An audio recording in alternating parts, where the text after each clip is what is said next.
Comment on peut être consumé par l'amour?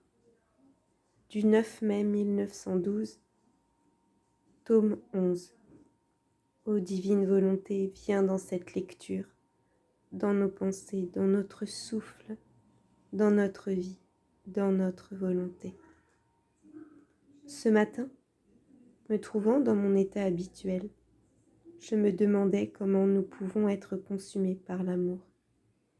Et Jésus béni, en venant, m'a dit: ma fille, si la volonté ne veut rien d'autre que moi seule, si l'intelligence ne s'occupe de rien d'autre que de me connaître, et si la mémoire ne se rappelle rien d'autre que moi, voilà les trois puissances de l'âme consumées dans l'amour. De même pour les sens. Si l'âme parle seulement de moi, si elle écoute seulement ce qui me concerne, si elle apprécie seulement mes choses, si elle travaille et marche seulement pour moi, si le cœur n'aime que moi seul, si les désirs ne désirent que moi seul, voilà la consommation de l'amour formé dans les sens. Ma fille, l'amour a un doux enchantement et rend l'âme aveugle à tout ce qui n'est pas amour, et la rend tous yeux pour tout ce qui est amour.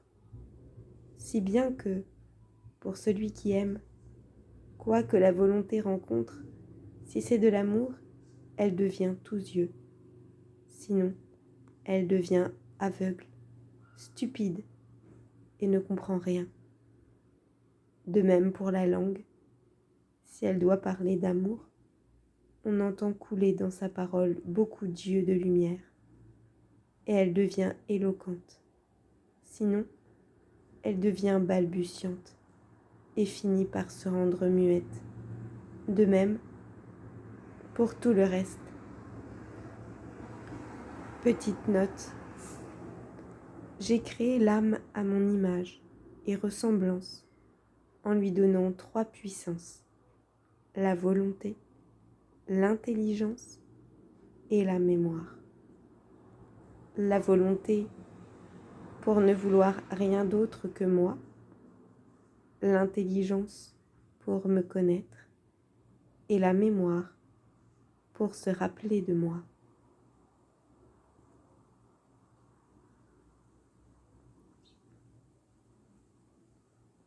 Seconde note.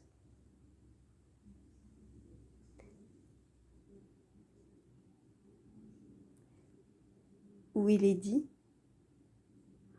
de même pour les sens, si l'âme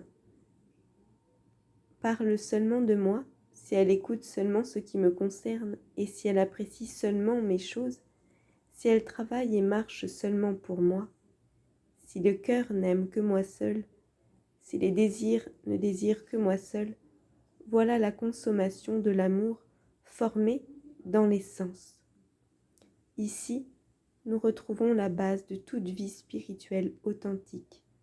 Par exemple, saint Jean de la Croix en parle tout au long de ses œuvres. Tout et rien. Ne cherchons que Jésus en toutes choses.